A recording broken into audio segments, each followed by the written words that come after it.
Welcome to Real Estate Radio Live, an informative and engaging podcast discussing everything you need to know about the world of real estate. Your host, Joe Cucchiara, provides you with insight and guidance on how to buy, sell, finance, and invest in real estate. He also offers real estate tax management strategies, new construction advice, home improvement tips, and much, much more. And now, to guide you around the world of real estate, here's your host and Real Estate Radio Live team leader, Joe Cucchiara. Welcome in, Joe Cucchiara, Real Estate Radio Live. Thank you for those that continue to follow the show. We appreciate that very much. We're recording these podcasts as we always do in our studios, and because of COVID-19, we're doing mostly all Zoom, no more in-studio activity anymore. For more information, you can always go to ReRadiolive.com. Most of you have been following the show. First of all, I want to say I appreciate that very much. Those that continue to follow the show, support the show. We've been doing live radio and podcast now for 11 years, over 1,700 shows, which is a lot of activity and a lot of information. And our focus for those that have followed the show, hopefully we get new people that follow the show on a regular basis, but has always been education and information. So we bring to the consumers on a regular basis mostly about real estate, buying, selling, financing, anything to do about real estate. However, the last several years, we've moved more into a community podcast in relationship with our real estate podcast, because in real estate, just like anything else, it's where people live, it's where they spend their money, it's where the economy is. So we've had a lot of success doing community shows, and then we extended that to really helping when we can nonprofits, any organizations that need to try to raise money for different causes. We do a lot of that as well. So with this pandemic, most of you know, I'm focusing the next 60 days, at least a couple times a week. We're trying to get small business owners on the show, different areas of California, hopefully, to tell us a little bit how it's affecting them, how it's affecting their business, what can we do to help, and get that perspective from the small business owner. Most of you are aware that listening to the show, I think that most big business will be just fine. You know, they're well capitalized. They have a lot more support, unfortunately, by politicians and the government and agencies, because those are the people that are putting up the big money. A lot of the lobbyists, they make sure that big business keeps going. But small business, even though I think Chris will probably know that when I introduce him in a minute, but represents, I think, 70 or 80% of businesses, I believe, with under 500 or so employees. So with that, most of you probably recognize the last name of my guest. Chris Cucchiara here is with us today, and he is in the Central Coast, the beautiful Central Coast, and he's going to tell us a little about his business and what's going on down there and how we might be able to help support him. So welcome in, Chris. Great. Thanks, Joe. Good to be here. And I think this is a great thing you're doing for the community. And just as you said, education is so important for people. And today, I think because so many people are in fear or lost hope or not really sure what's going on, the more they can hear from other people, feedback, it supports all of us. So just want to applaud you for doing that. This is something that's really needed right now. There's a lot of confusion in the marketplace. But as business owners, there does come a time at times where we have to make some tough decisions, you know. And so for me, my background, I've been in, as you know, health, fitness, wellness, nutrition, 42 years now, and have done a lot of different things in that space. And about 3 years ago, we opened a new innovative lifestyle center here on the Central Coast, where we work with a lot of doctors and healthcare professionals for detox, specific type exercise, and oxygen therapy. So we're not a gym, we're not a typical health center, if you will. We work with quite a few doctors on referrals. So when all this pandemic happened, we were fortunate enough to be able to stay open because we followed the guidelines. We had our center actually certified by a company to be COVID safe, and that was a big help. And I can, definitely give you a website and phone number, for the listeners, because that really helps a lot for the small businesses where a professional organization comes in and actually certifies your space, that you have the right supplies, everything's set up properly, you have the social distancing mapped out and all those kinds of things. So it gives people a much more comfort level. And so we did that right out of the gate when all this happened. But, everyone was scared, as you know, in the beginning. We didn't know what all this meant. I've been in the health field doing everything I can to build people's immune systems for 40 years. And, we looked at this thing and we said, wow, we just don't have enough information. We don't know, what should we be doing? So what happened was that probably 50% of our clients just either quit or put their business on hold. Mm-hmm. They didn't know what they should do. They stayed home. They didn't want to come out in public. Even though what we do enhances their overall immune system, there was just this big fear. And we looked at that, again, being a startup, we're only 3 years old, it was, almost a year into this now. And, fortunately at the time they had the PPP loan and some SBA financing. And fortunate for us, we were able to secure that and keep us going. Yeah, If we didn't have that, we may not be talking here today. Yeah, no we kidding. probably would have had to close the business down. We had to sit down and really make some tough decisions and say, we're following all the guidelines. We're doing what we're supposed to do. We wear masks and shields and social distance as needed and as appropriate. So, after maybe 4 months into the thing, then our business started picking back up again, which was really nice, and we got back up to about break even. But, the tragedy, as all these other businesses surrounding us, restaurants, I think are the biggest impact. And, having come from the health, fitness, and wellness industry for 40 years, I have a lot of friends that are in the traditional health club business, big box gyms, 5,000, 10,000, 30,000 square feet facilities that they put their entire life in, having to close down completely. Yeah. Well, I think one of the reasons I wanted to have you on, obviously, is you've been in business for so many years. You're in the wellness focus area as well. But on top of that, and no offense, I think restaurants get a lot of publicity and focus, and as they should, because there's a ton of restaurants, and those poor people are suffering so many different ways. But I wanted you to kind of talk about how the non-restaurant, there's so many millions of small businesses that, let's face it, aren't restaurants like yours that rely on, everyday consumers to come in and interact, whether it's inside or outside. And so, is it affected some of the same ways? I'm guessing with some of it, you have to add additional costs to keeping cleanliness, social distancing. Did you have to make adjustments to your facility? A lot of those, I guess, are the same as if as a restaurant. Some of those, what are similar to something like a restaurant? Because we had a restaurant group on a couple of days ago. And then what are some of the things maybe people are listening that don't know about that, oh, gee, I had no idea that, as Chris or anybody else runs a business like this, these are some of the effects on it. Yeah. Well, what we had to do, we were, a small boutique kind of business, which as you just mentioned, 80% of the backbone of this country is built on small businesses, Mm-hmm.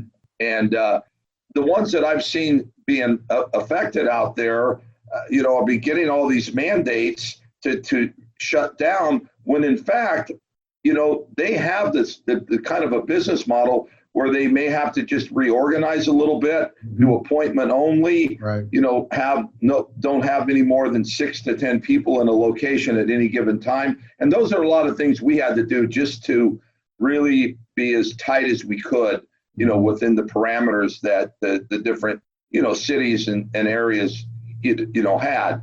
Because as every county, not all of us are on the same program. Yeah. They Right. keep changing every week, sometimes every day, Mm-hmm.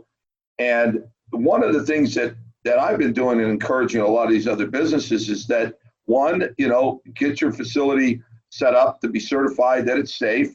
You may have to change your business model a little bit in that, you have less people coming in, but it's a way of still staying open. It's still engaging with the public. There have been some people obviously that can do things online, but most businesses aren't.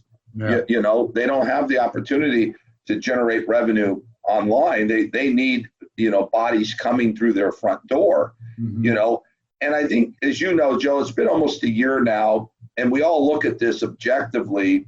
And we have to ask ourselves, if the big box stores can stay open, people are people, right? And you got 300-400 people in a big box store, and, we're not seeing a spike in numbers going up of people that shop Walmart, Home Depot, and all that. So, why can't we follow the same guidelines in our small businesses and remain open too? Yeah, I think it baffles it. I'm not sure. Obviously, we're not going to solve that today, but it does baffle the average person with common sense when you think about, and even beyond groceries, right? You can make a case, first of all, it's groceries. Well, no, that's not Best Buy. That's not Bass Pro. There's a lot of places that are open that are not, if it falls under that umbrella, it's really not essential. You and I both know, and again, most people with common sense know that this is about money. If you're a Safeway, if you're a Costco, if you're a Walmart, if you're a Bass Pro, they don't dare come and shut them down because has nothing to do with safety at all. It's lobbyists, it's money, it's politics, that's what it is. And the sad part about this whole thing, and it's not funny, but I'm laughing because it's just so frustrating, is most of these politicians, I don't care what level, whether it's president or local or state, will talk all the time about how important small business is, right? But yet at a time when small business needs their decisions and mindful decisions as most as ever they might need them is right now, and they're really turning their back on them. And I'm not sure what that's going to mean coming back. What I do know is that the great part about the American spirit, and especially entrepreneurship and small business, is no matter what, they'll come back. We'll come back in vengeance. People will be stronger for it. The sad part is the casualties are going to be there too, and that's the sad part. Some of these businesses won't come back. And that's a tough thing. Tell us a little bit about the Central Coast. I mean, again, when I interview people, I like to assume that none of us know about everything, and we're always constantly learning, and the focus is education and information. So tell us, the Central Coast, you guys have been down there now, I think, for 10 plus years. What's unique about it? And, are the businesses struggling just like they would in Silicon Valley or New York or San Francisco? Is it all the same? Anything unique? And then, what are some of the struggles and some of the things you guys are trying to do to help each other with the small business organizations there on the Central Coast? Yeah, well, that's a great question. As you know, Silicon Valley's got a lot of big business there, and as you said earlier, they've got a lot of money and capital to withstand. But the one thing about the Central Coast, one of the things that appeal to most people that move here is there's not a lot of industry, and so because of that, it's spawned a lot of entrepreneurial endeavors, a lot of small businesses. Now, our biggest employer is probably Cal Poly, or, Caltrans, or, state government type, the prison out here in Lompoc and stuff like that. But if you're not involved in that, type of an infrastructure, most people here are farmers, from A to Z. It's small shops, auto mechanics. You just list it. It's really the epitome of small business. People come here, they move here, they go to Cal Poly, they graduate, they love it so much on the Central Coast, they find a way to start generating income, and it's typically an entrepreneurial endeavor of starting a small business.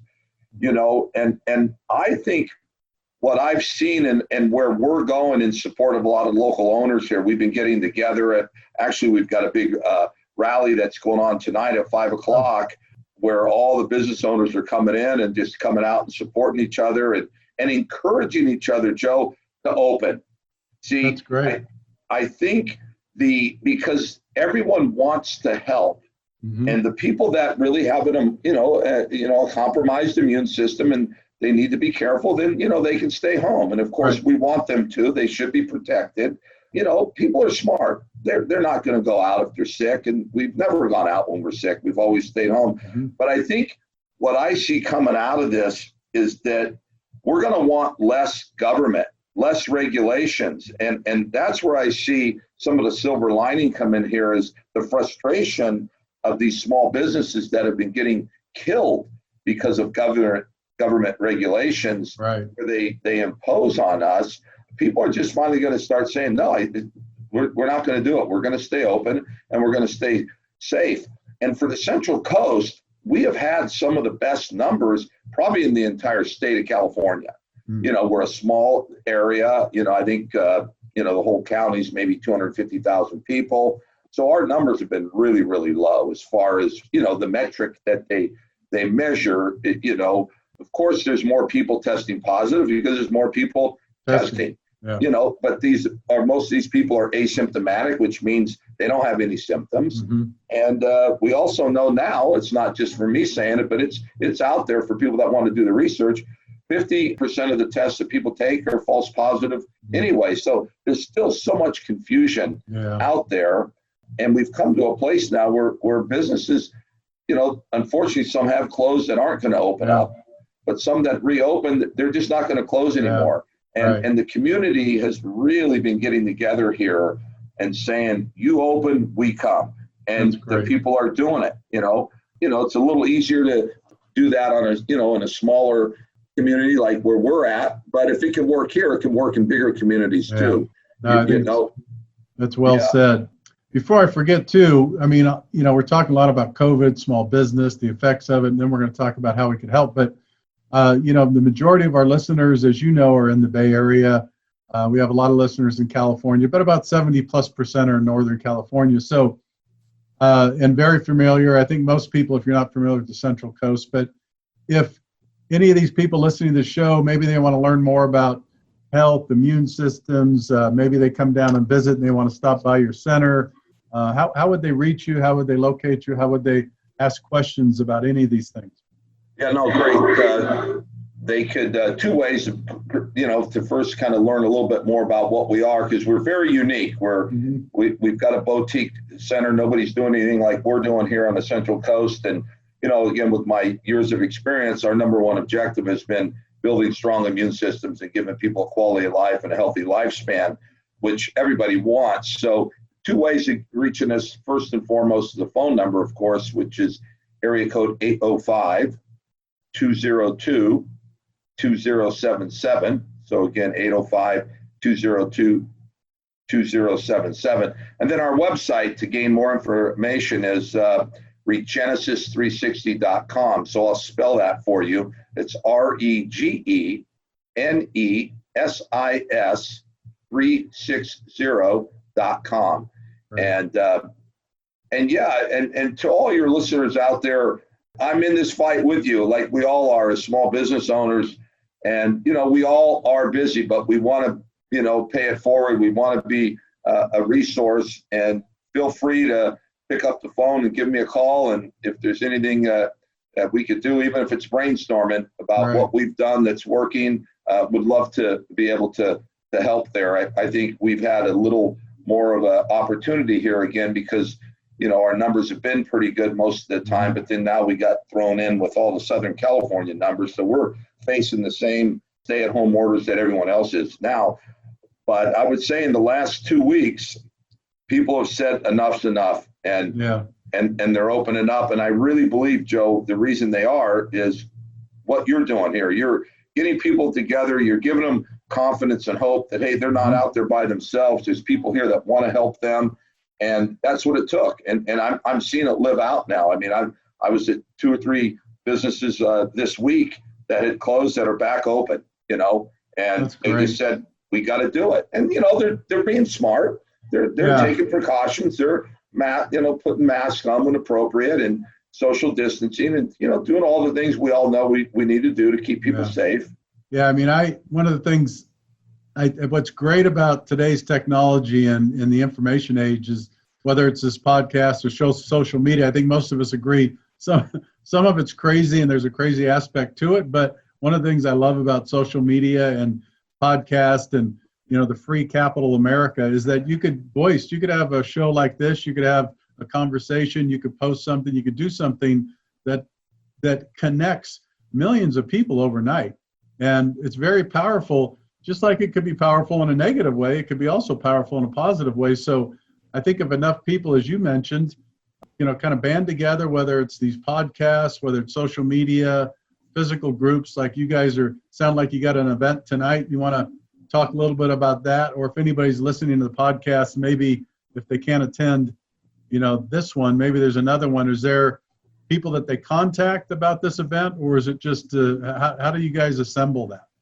Well, what we've been doing is probably 4 or 5 real big movers and shakers out in the community that have been making this their life mission to host these events.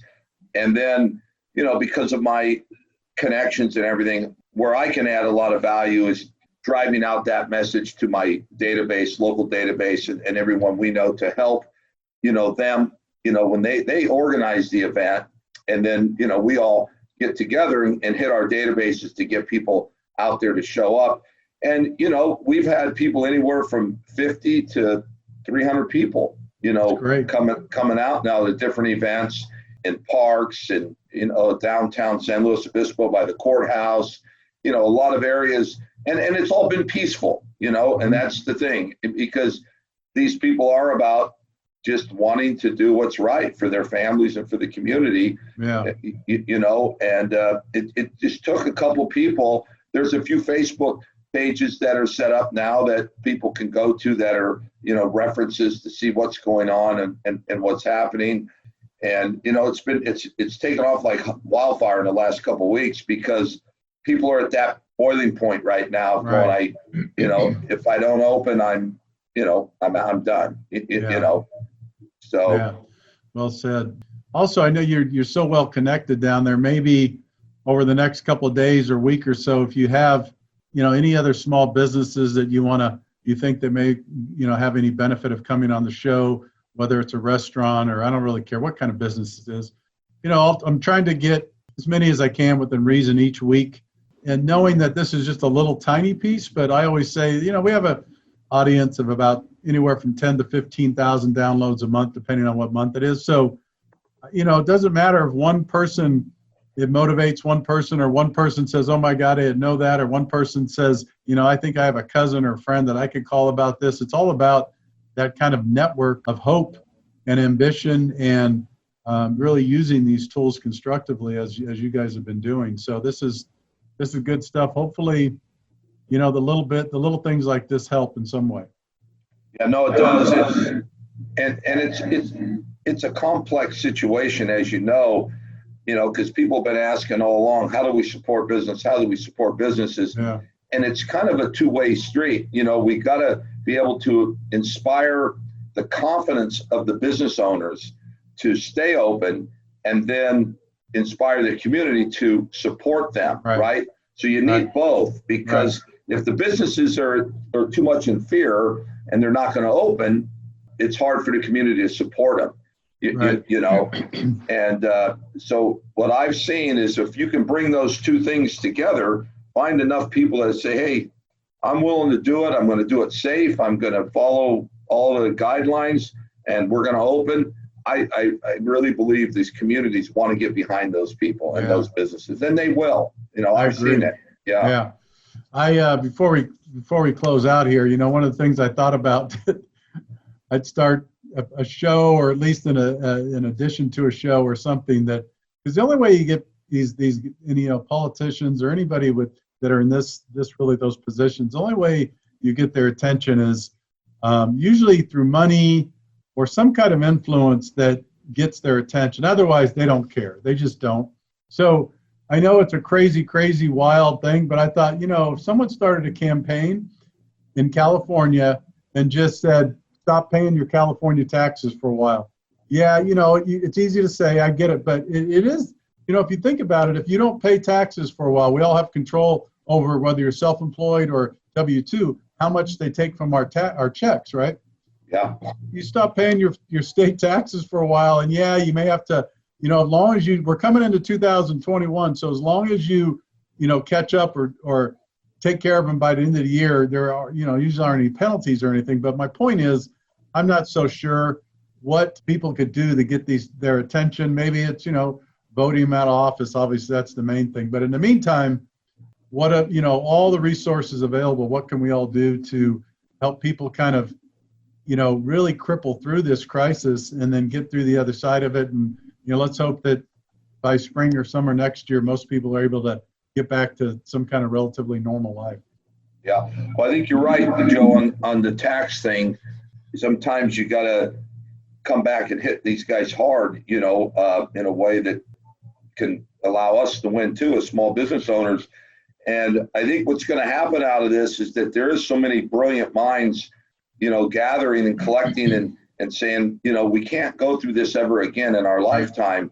And so what do? Yeah, we got to start putting the right people in office. We got to be more involved in our local politics, I think, big time, and really know what's going on in your local community. Because what a lot of people don't understand, and this is one of the things that's given our business owners on the Central Coast the confidence to open, is that our local politicians have more clout and credibility than you think. Just because the governor comes out with a guidance or a mandate, it is not a law. Most people don't know it's not a law. And as you know, Governor Newsom's been losing many lawsuits in the courts because of his overreach.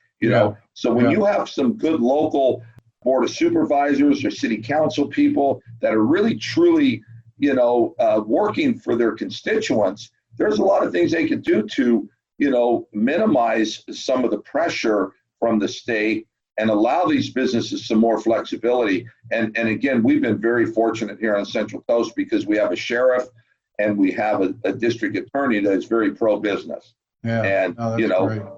they're busy enough taking care of the people they're letting out of prison. They're definitely not going to harass these poor people that are trying to, put food on the table. Yeah.